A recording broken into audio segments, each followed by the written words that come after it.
Assalamualaikum warahmatullahi wabarakatuh.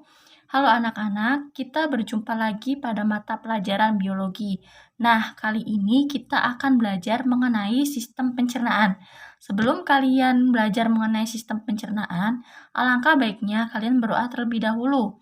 Nah, setelah kalian berdoa, kalian harus menjawab mengenai absensi ibu yang telah ibu unggah melalui Google Classroom tentang sistem pencernaan. Di situ kalian harus menjabarkan apa itu sistem pencernaan, kemudian organ-organ yang ada dalam sistem pencernaan itu apa saja.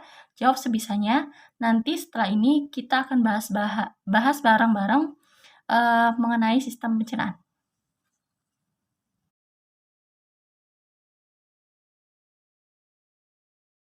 Nah, kita akan bahas mengenai sistem pencernaan.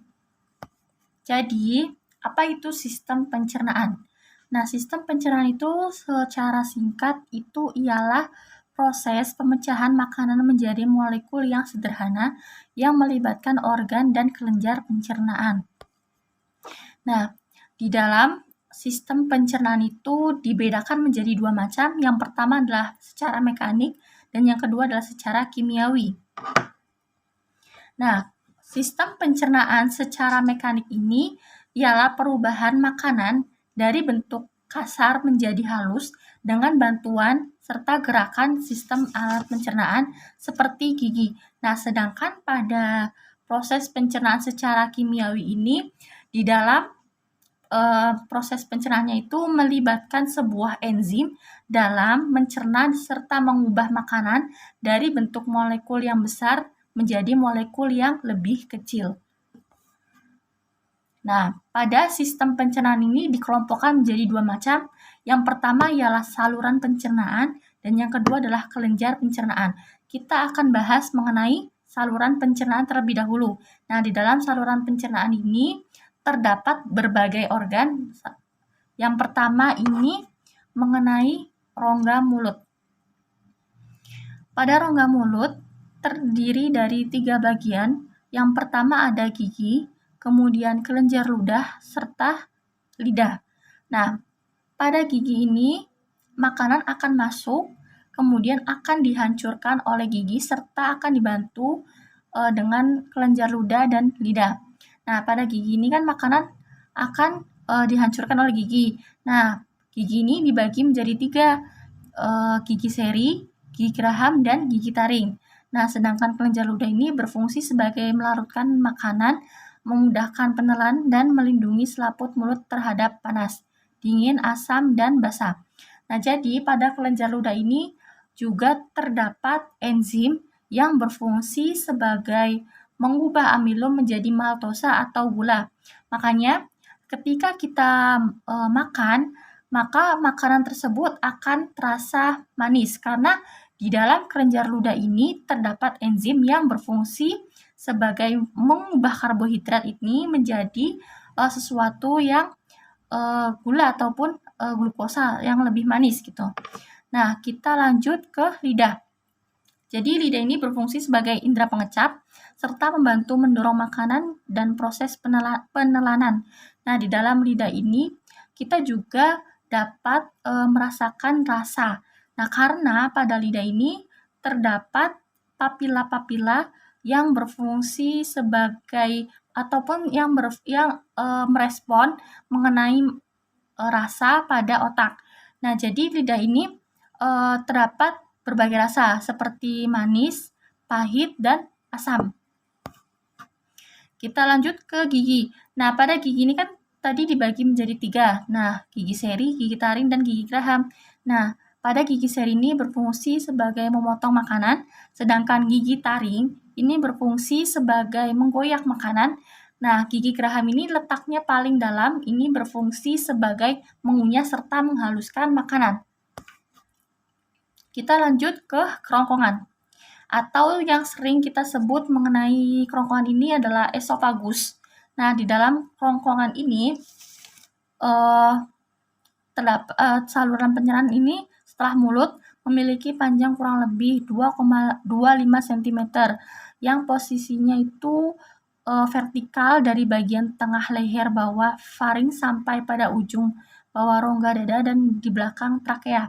Nah, jadi pada kerongkongan ini terdapat tulang rawan seperti cincin yang berfungsi sebagai merenggang serta menyempit dengan gerakan peristaltik yang berfungsi untuk mendorong makanan dari mulut ini masuk ke dalam lambung. Nah, lanjut ke organ yang ketiga, yaitu lambung. Lambung ini merupakan salah satu organ yang berbentuk seperti kantong berotot terletak di sebelah kiri pada rongga perut di bawah diafragma. Nah, bagian-bagian lambung ini terdapat 3. Yang pertama adalah kardiak, kemudian fundus, dan pilorus. Pada lambung ini, proses pencernaannya itu secara mekanik dan secara kimiawi. Nah, secara mekanik ini dihancurkan dan dihaluskan oleh gerakan peristaltik. Nah, sedangkan secara kimiawi ini makanan itu akan dicerna dengan getah lambung atau enzim-enzim yang dihasilkan di dalam lambung. Nah, pada lambung ini terdapat beberapa enzim. Yang pertama adalah enzim renin. Yang pertama adalah enzim pepsin. Di dalam enzim pepsin ini berfungsi sebagai memecah protein menjadi asam amino, sedangkan enzim renin ini berfungsi sebagai mengubah kaseinogen menjadi kasein. Nah, pada enzim renin ini biasanya diproduksi pada bayi yang memproduksi susu. Nah, kemudian lipase. Enzim lipase ini ialah enzim yang menghidrolisis lemak menjadi asam lemak serta gliserol. Nah, dan yang terakhir adalah enzim HCl yang sering kita sebutnya dengan asam lambung yang berfungsi mengaktifkan pepsin atau mengubah pepsinogen menjadi pepsin. Atau bisa juga enzim HCl ini berfungsi sebagai mematikan bakteri pada makanan yang masuk. Nah, kita lanjut ke organ sistem pencernaan yang keempat, yaitu usus halus. Nah, di dalam usus halus ini memiliki panjang kurang lebih 6 meter. Di dalam usus halus ini makanan akan mengalami proses pencernaan secara absorpsi atau penyerapan. Permukaan dalam usus halus ini susunannya berupa lipatan-lipatan yang memiliki villi sehingga memperluas penyerapan. Nah, pada usus halus ini terdiri dari 3. Yang pertama adalah usus 12 jari, dan yang kedua adalah usus kosong atau jejunum, kemudian yang terakhir adalah usus penyerapan atau ileum. Nah, pada usus 12 jari ini terdiri dari 2 muara. Yang pertama itu saluran empedu yang berfungsi sebagai menghasilkan membantu pencernaan lemak serta mengelusi lemak serta memberi warna kuning pada feses. Nah, dan yang kedua ini saluran pankreas. Di dalam saluran pankreas ini menghasilkan enzim yang membantu pada proses sistem pencernaan. Kita lanjut ke jejunum atau usus kosong. Di dalam jejunum ini terdapat enzim-enzim yang berfungsi sebagai sistem pencernaan. Nah, kita lanjut ke ileum. Jadi di ileum ini prosesnya itu akan terjadi penyerapan absorpsi zat-zat makanan di permukaan dinding dalam ileum karena terdapat villi sehingga proses penyerapan zat makanan ini lebih luas dan lebih sempurna. Nah, ini adalah enzim-enzim yang terdapat pada usus halus. Ada laktase, dipeptidase, entrikinase, maltase, disakarinase, sukrase, lipase, dan peptidase. Nah, enzim laktase adalah enzim yang berfungsi sebagai mengubah laktosa menjadi glukosa. Nah, sedangkan dipeptidase adalah enzim yang berfungsi sebagai mengubah pepton menjadi asam amino. Kemudian enzim enterokinase ini mengaktifkan tripsinogen. Nah, kemudian terdapat enzim maltase yang berfungsi sebagai mengubah maltosa menjadi glukosa. Dan yang keempat ini ada enzim disakaridase yang berfungsi sebagai mengubah disakarida menjadi monosakarida. Dan yang keenam ada enzim sukrase yang berfungsi sebagai mencerna sukrosa menjadi glukosa serta fruktosa. Yang ketujuh ada enzim lipase yang berfungsi sebagai mengubah trisireda menjadi gliserol dan asam lemak. Dan yang terakhir ada enzim peptidase. Nah, enzim peptidase ini berfungsi sebagai mengubah peptida menjadi asam amino.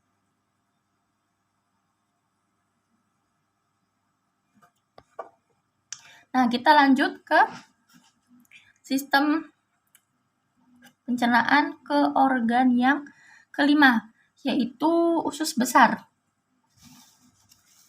Nah, secara umum usus besar ini mempunyai fungsi sebagai menyerap air serta pembentukan feses. Nah, pembentukan fesesnya itu dibentuk seperti kantong lebar batas antara kolon dan usus halus. Pada bagian bawah sektum itu terdapat pembentukan tambahan usus yang disebut dengan umbai cacing atau appendix. Nah, fungsi dari appendix ini dapat mengalami peradangan yang sering disebut dengan appendix yang dikenal sebagai radang usus buntu. Nah, pada usus besar ini terdapat bakteri yang sangat bermanfaat bagi sistem pencernaan, yaitu bakteri E. coli, karena dapat membantu proses sistem pencernaan memiliki fungsi untuk mencerna selulosa. Nah, kita lanjut. Ini adalah struktur dari usus besar. Nah, kita lanjut ke sistem pencernaan organ sistem pencernaan yang terakhir, yaitu anus.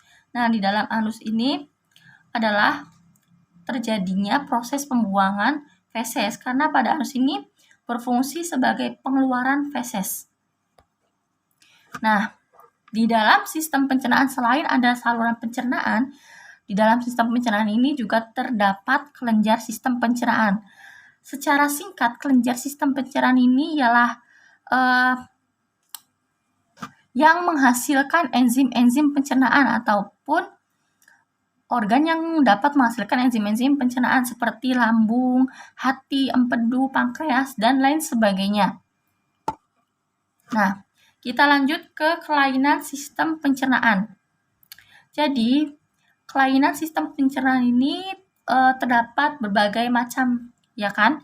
Nah, salah satunya ada gastritis, yaitu radang lambung yang disebabkan karena produksi asam lambung yang tinggi sehingga dapat mengiritasi dinding lambung. Dan yang kedua ada batu empedu. Nah, batu empedu ini adalah penyakit yang disebabkan oleh penyumbatan pada saluran empedu. Dan yang ketiga ada sembelit. Sembelit ini sering terjadi, ya kan, pada Indonesia ini. Nah, karena sembelit ini adalah proses konstipasi terjadi karena feses ini bergerak secara lambat melalui kolon. Feses yang ada sangat banyak dan kering sehingga sulit untuk dibuang pada saluran pencernaan. Nah, kelainan sistem pencernaan berikutnya ada usus buntu. Nah, dalam usus buntu ini adalah peradangan appendix. Hal ini terjadi karena adanya penumpukan makanan dan terjadinya infeksi pada usus buntu. Nah, mungkin sekian materi dari Ibu sampaikan. Semoga bermanfaat. Terima kasih. Wassalamualaikum warahmatullahi wabarakatuh.